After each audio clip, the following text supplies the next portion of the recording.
சிவாய நம. திருச்சிற்றம்பலம். ஞானாசிரியராகவும் ஞான குருவாகவும் எம்மை வழி நடத்தும் நம்பி ஆரூரர் திருவடிகளையும் அண்ணாமலை பெருமான் திருவடிகளையும் மனம் மொழி மெய்களால் வணங்கி மகிழ்கின்றேன். இன்றைய ஞான சிந்தனையில் சொக்கநாத வெண்பா என்ற அற்புதமான நூலில் இருந்து 17வது பாடலை சிந்திப்பதற்கு திருவருளும் குருவருளும் கூட்டியுள்ளது. 17வது பாடல். மறை ஆகம விதியும் வந்த உடல் தன்னின் நிறை ஊழ் விதியும் உண்ணா நின்றேன். மறை விதிக்கே ஏற்கவே செய்வேன் இசைந்தால் ஊழ் வேறெதனோடு ஆர்க்கா என் சொக்கநாதா. இன்றைய பாடல் நமக்கு விதி பற்றி, அதாவது நம்மளுடைய கண்ம வினை இருக்கு இல்லையா, அதை பற்றி தெரிந்து கொண்டு பிறகு இந்த பாடலை சிந்திச்சோன்னா இன்னும் பொருள் அழகாக விளங்கும் என்பதனால கொஞ்சம் வினை பற்றின குறிப்பை பார்க்கலாம். அதாவது நம்ம எல்லாருக்குமே தெரியும், இன்று நாம் அனுபவித்து கொண்டு இருக்கக்கூடிய, அதாவது நுகர் வினை என்று சொல்லப்படுகின்ற பிராரப்த வினை, இது நமக்கு எப்படி வருகின்றது அப்படின்னா, எப்படி நாம் அதை அனுபவிக்கிறோம் அப்படின்னா, இன்பம் அல்லது துன்பமாக அதை அனுபவிக்கிறோம். இன்னைக்கு ஒரு இன்பம் வந்தாலோ அல்லது இன்னைக்கு ஒரு துன்பம் நமக்கு வந்தாலோ அதைத்தான் நாம் பிராரப்தம் என்று சொல்கின்றோம். இந்த இன்பம் துன்பம் நமக்கு எங்கே இருந்து வருகின்றது அப்படின்னா, நம்மளுடைய பாவ புண்ணிய கணக்கிலிருந்து வருது. இந்த பாவ புண்ணிய கணக்கு என்பதைத்தான் நாம் சஞ்சித வினை என்று சொல்கின்றோம், பழவினை என்றும் இதை சொல்கின்றோம். சஞ்சிதம் என்று சொன்னால் பழவினை. அது எல்லாமே எப்படி சேமிக்கப்பட்டிருக்கு அப்படின்னு பார்த்தோம்னா, பாவம் அல்லது புண்ணியம். புண்ணியம் என்பதுதான் இன்பமாகவும் பாவம் என்பது துன்பமாகவும் நமக்கு இன்று சேர்கின்றது. இப்ப இந்த பாவ புண்ணியங்கள் எப்படி வருகின்றது அப்படின்னு பார்த்தா, இதற்குத்தான் வருவினை என்று சொல்லப்படுகின்ற ஆகாமியத்தை பற்றி நாம் தெரிஞ்சுக்கணும். நாம் இன்னைக்கு செய்கிற ஒவ்வொரு செயலும் அது நல்வினை செயல் அல்லது தீவினை செயல். நல்வினை செயலாக இருந்தால் அது புண்ணியமாகவும், தீவினை செயலாக இருந்தால் அது பாவமாகவும் சென்று சேர்கின்றது. அப்ப நாம இன்னைக்கு செய்கிற ஒரு செயல் பாவ புண்ணியமாக சஞ்சிதத்தில் போயிருந்து பிறகு அதை உடல் எடுக்கும் போது இன்ப துன்பமாக அந்த உயிருக்கு அனுபவிப்பதற்காக கொடுக்கப்படுகின்றது. இப்ப இதுதான் நாம இங்க பார்க்கக்கூடிய ஒரு சுழற்சி. இந்த சுழற்சியில நாம இன்னைக்கு மாட்டிக்கிட்டு இருக்கிறோம். நாம் சஞ்சிதத்தை கொஞ்சம் எடுத்துகிட்டு வரோம். இதை செலவழிக்கிறதுக்கு பதிலாக வந்த இடத்துல இன்னும் கொஞ்சம் ஆகாமியத்தை சேர்த்து மீண்டும் அது சஞ்சிதத்தில் செல்கிற மாதிரி செய்திடுறோம். இதுதான் நம்மளுடைய நிலைப்பாடு இன்றைக்கு. சரி, இப்போ இதை எப்படி நாம் கழிக்கிறது அப்படின்னு பார்த்தோம்னா, ஆகாமியம் வராமல் செய்யணும் அப்படின்னா, இன்று நாம் செய்யக்கூடிய ஒவ்வொரு செயலும் இது நான் செய்யவில்லை, பெருமான் செய்விக்கிறார், அவருடைய வேலை, அவர் நல்லா செய்துக்கிறாரு, என்னமா பண்ணிக்கிறாருன்ட்டு அவர்கிட்ட விட்டுட்டோம்னா இதனால வரக்கூடிய நல்வினை தீவினை என்பது நமக்கு வராது. கோயில் வேலைகள், நம்ம இன்னைக்கு செய்யக்கூடிய சரியை கிரியை போன்ற தொண்டுகள், இது எல்லாம் நாம் செய்துட்டு வந்தோம்னா நமக்கு அதாவது உழவாரம் பண்ணுறோம், திருமுறை படிக்கிறோம், பாடங்கள் நடத்துகிறோம், அல்லது பாடம் கேட்குறோம், இது எல்லாமே பார்த்திங்கன்னா ஏதோ ஒரு விதத்தில் பெருமானோடைய செயலாக இருக்கின்றது. ஆனால் நாம் என்ன செய்யக்கூடாது இதுலன்னா, உழவாரம் செய்கிறோன்னு சொல்லிட்டு போயிட்டு பெருசாக நம்மளுடைய பேரை போட்டு நாங்கள் தான் இங்கே உழவாரம் செய்கிறோன்னு சொல்லிட்டு நம்ம ஃபோட்டோவை போட்டுட்டு இருக்கக்கூடாது. அப்போ என்ன ஆகும், அது சிவபுண்ணியமாக ஆகாமல் அவபுண்ணியமாக நல்வினை தீவினைனே சேர்ந்துடும்.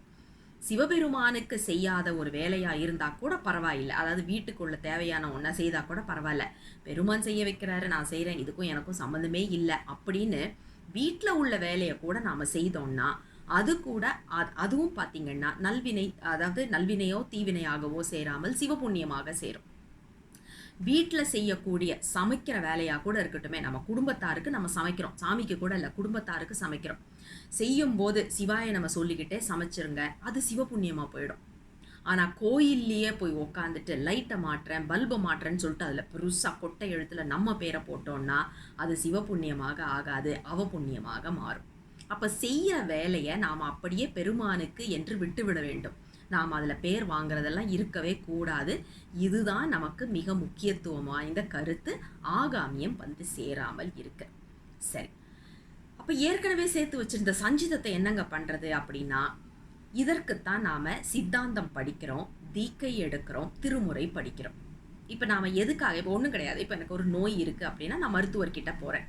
மருத்துவர் என்ன பண்ணுவாங்க, என்னை பரிசோதனை பண்ணிட்டு இதனால தான் உனக்கு இந்த வியாதி வந்தது, இந்த உன்னோட வியாதியோட பேர் இது அப்படின்னு சொல்லி எனக்கு ஒரு மருத்துவ சான்றிதழ் கொடுப்பாங்க. அந்த சான்றிதழை வச்சுக்கிட்டே நான் வந்து எனக்கு இந்த நோய் இந்த நோய் இந்த நோயின்னு சொல்லிக்கிட்டு இருந்தால் பிரயோஜனப்படுமான்னா கிடையாது. அதுக்கப்புறம் மருந்து சாப்பிடணும். மருந்து எப்படி கொடுப்பார்கள் அப்படின்னா நம்மளுடைய மருத்துவத்துக்கு என்ன நோயோ அதுக்கேற்ற மருத்துவம் தான் செய்ய முடியும். அப்போ அதற்கேற்ற மருந்து நமக்கு கொடுப்பாங்க. இப்போ இந்த உதாரணத்தை அப்படியே நாம் அருளியலுக்கு எடுத்துகிட்டு போகலாமே. இந்த உடல் நம்ம எடுத்து பிறப்பு என்ற நோயில் நம்ம மாட்டிக்கிட்டோம். அப்போ நம்மளுக்கு ஏன் இந்த நோய் வந்திருக்குன்னு நம்ம முதல்ல தெரிஞ்சுக்கணும் இல்லையா? அதனால மருந்தீச பெருமானாக இருக்கக்கூடிய நம்ம பெருமான் கிட்ட, வைத்தீஸ்வரன் கிட்ட போகிறோம். எப்பா, எனக்கு இந்த நோய் என்னதுனால இந்த நோய் வந்திருக்கு, எப்படி நான் இதை சரி பண்ணுறது, எனக்கு கொஞ்சம் பார்த்து சொல்லு அப்படின்னு சொன்னப்ப அவர் என்ன பண்ணுறாரு, கையில் சித்தாந்தம்ங்கிறத கையில் கொடுக்குறாரு. அந்த சித்தாந்தம் நம்மளுக்கு என்ன பண்ணுது அப்படின்னு பார்த்தா, உன்னோட நோய் இதுதான் அதனுடைய முதல் காரணம், இதனால தான் உனக்கு இந்த மாதிரி ஒரு பிறவி வந்திருக்கு அப்படின்னு சொல்லிட்டு அதை புட்டு புட்டு புட்டு புட்டு வைக்குது. எதனால? ஆணவம், கண்மம், மாயை, இதனால தான் உனக்கு வந்து இந்த பிறவி வந்திருக்கு அப்படின்னு சொல்லியாச்சு. சரி, ஆணவம், கண்மம், மாயை, எனக்கு இதனால தான் பிறவி வந்துருச்சு, ஐயோ ஐயோ ஐயோ ஐயோன்னு நான் அந்த மருத்துவ சான்றிதழை மட்டுமே வச்சுட்டு, சித்தாந்தத்தை மட்டுமே வச்சுட்டு இருந்தா எனக்கு அடுத்த நிலைக்கு போக முடியுமானா போக முடியாது. ஆனால் கண்டிப்பாக இந்த மருத்துவ சான்றிதழ் வேணும். ஏன்னா என்ன நோய்னு தெரிஞ்சுக்கிறதுக்கு இது வேணும். இல்லைன்னு வைங்க, சித்தாந்தம் நம்ம கையில் இல்லைன்னா நம்ம என்ன பண்ணுவோம், அவனால தான் எனக்கு இந்த பிரச்சனை, இவனால தான் இந்த பிரச்சனை, அதனால தான் இந்த பிரச்சனை, இதனால தான் இந்த பிரச்சனைன்னு மற்றவங்கள குறை சொல்லிட்டு இருப்போம். மற்றவங்கள குறை சொல்லும்போது நாம் முன்னேறவே மாட்டோம். எப்போ நம்ம கிட்ட அந்த குறை இருக்குங்கிறத தெரிஞ்சு ஏற்றுக்கொண்டு அதை சரி செய்வதற்கு நம்ம வேலை செய்கிறோமோ அப்போதுதான் இந்த மருத்துவ சான்றிதழ் என்பது நமக்கு கொடுக்கப்படுகிறது. சித்தாந்தம் படிக்கிறதோடைய லாபமே அதுதான். சித்தாந்தம் படித்ததுக்கப்புறம் அவனால இவனாலன்னு சொன்னாக்க ஒன்றும் நடக்க போகிறதில்ல. நாம் அதை படிக்கிறோன்னு சும்மா போய் அங்கே உட்காந்துட்டு இருக்கிறோன்னு தான் அர்த்தம். படிக்கிறோம், உள்வாங்குறோன்னு சொல்லக்கூடாது. ஏன்னா இன்னொருத்த மேலே பழி போட்டுட்டோம் அப்படின்னு சொன்னாலே, என் காலை வேணும்னு வந்து மிதிச்சான் அப்படின்னு சொன்னாலே முடிஞ்சு போச்சு, நம்ம சித்தாந்தத்தை உள்வாங்கலைன்னு அர்த்தம். ஆனால் என் வினை, போன ஜென்மத்தில் நான் ஏதோ பண்ணியிருக்கேன், அதனால என் காலை அவன் மிதிச்சான், அனுபவிக்கிறேன் அப்படின்னு சொல்லி சிவாய நம அப்படின்னு சொல்லிட்டோம்னா அதுதான் சித்தாந்தம் படிக்கிறதோடைய பலன். இப்போ தெரிஞ்சிருச்சா, இதனால தான் நோயின்றது தெரிஞ்சிருச்சா? அப்போ இதற்கான மருந்து என்னன்னு பார்த்தா அதுக்கு தான் திருமுறையை கையில் கொடுக்குறாங்க. திருமுறை என்பது எதற்காக, ஐந்தெழுத்து என்பது எதற்காக அப்படின்னா நம்மளுடைய வினையை கழிப்பதற்கான மருந்து. இந்த வினைகள் தான் நமக்கு வந்து பிறவின்ற ஒரு நோயை கொடுத்துருக்குன்னு தெரிஞ்சிருச்சு. அப்போ அதுலேருந்து வெளியில் வர்றதுக்கான மருந்து சாப்பிடணும் இல்லையா? அதுதான் திருமுறைகள். திருமுறைகளை எடுத்து படிக்க படிக்க படிக்க படிக்க நம்மளுடைய வினை குறையும். இப்போ எப்படின்னா, ஒருத்தருக்கு லேசாக தலைவலி வந்துச்சுன்னா ஒரு மாத்திரை போட்டால் சரியாக போயிடும். ஒரு சிலருக்கு தலையில் புற்றுநோயே வரும். அப்போ என்ன பண்ணுவாங்க, மருத்துவம், அறுவை சிகிச்சை தான் செய்யணும். அந்த மாதிரி நாம் எத்தனை வினை செய்திருக்கோங்கிறது நமக்கு தெரியாது. ஒரு தடவை பதிகத்தை படித்தா பலன் கிடைக்கிற மாதிரி உள்ள வினை நாம் செய்திருக்க மாட்டோம். 10 தடவை, 100 தடவை, 1000 தடவை, 10,000 தடவை, 1,00,000 தடவை, 1,00,00,000 தடவை கூட நாம் உட்காந்து படிக்க வேண்டிய வரலாம். படிக்க படிக்கத்தான் நம்மளுடைய வினை கழியும். இதை தான் நமக்கு ஒவ்வொரு ஆசிரியரும், திருமுறை ஆசிரியர்கள் ஒவ்வொரும் நமக்கு சொல்கிற ஒரு அற்புதமான குறிப்பு. அப்போ இந்த பிராரப்த மன்னிக்கணும், சஞ்சிதம், ஆகாமியம், இது ரெண்டையும் நாம் பார்த்துட்டோம். அப்போ நாம் எடுத்துகிட்டு வந்திருக்கிறோம் இல்லையா நுகர்வினை. இந்த நுகர்வினையை எப்படி கழிக்கிறது அப்படின்னு பார்த்தா அதை கழிக்க முடியாது, அனுபவித்து தான் கழிக்கணும். ஏன்னா அது நமக்கு வந்துருச்சு, கொடுத்ததுனால இந்த பிறவியோடு அது அழியணும், இந்த உடலோடு சேர்ந்து தான் அது அழியணும். இப்போ இந்த நினைப்பை இந்த இந்த கருத்தை வச்சுட்டு இப்போ இந்த பாடலை பார்ப்போமே. மறை ஆகம விதியும் வந்த உடல் தன்னின் நிறையூழ் விதியும் உண்ணா நின்றேன். அதாவது உடல் அப்படிங்கிற ஒரு வார்த்தையை இங்கே வைக்கிறாரு. உடல் அப்படின்னா உடலுதல்னு அர்த்தம். உடன்படாமல் இருப்பதனால தான் உடலுதல்னு அர்த்தம். எதுவும் உடன்று கொண்டு இருக்கின்றது அப்படின்னு பார்த்தோம்னா இந்த உடம்பு, உயிர் ரெண்டும் என்ன அப்படியே ஒரு இது பண்ணிட்டு ஒற்றுமையாவா இருக்குது? கிடையாது. ரெண்டும் சண்டை போட்டுட்டு இருக்கு. எப்போ உயிர் போகலான்னு காத்துக்கிட்டு இருக்கு, உடல் வந்து அதை பிடிச்சி வச்சுக்கிட்டு இருக்கு. ரெண்டுமே உடல், அதாவது ஊடல் என்று சொல்லப்படுவதோடு நின்று கொண்டு இருக்கிறது. ரெண்டுமே உடன்பட்டு இருக்கவில்லை. அதனால தான் உடல் என்று அதற்கு பெயர், உடலுதல்னால. இப்போ பாருங்க, நான் வினை வசமாக பிறவி எடுத்துட்டேன், அந்த பிறவியில் வரக்கூடிய செயல்கள் என் வினை வசப்பட்டுத்தான் இருக்கும். இது அப்படியே சொல்கிறாரு பாருங்க. வந்த உடல் தன்னில் நிறை ஊழ் விதியும். நான் எதற்காக இந்த உடல் எடுத்திருக்கிறேன் அப்படின்னா வினையை கழிப்பதற்காக. ஆனால் ஏற்கனவே என்னுடைய உயிருக்கும் உடலுக்கும் ஒரு சம்பந்தம், ஒரு முரண்பட்ட வேறுபாடு கருத்துக்கள் இருந்துக்கிட்டே இருக்கு. உயிருக்கு தெரியும் நான் வினையை கழிக்க வந்திருக்கிறேன்னு. ஆனால் உடல் என்ன பண்ணுது? மேற்கொண்டு வினையை சேர்த்து கொண்டிருக்கின்றது.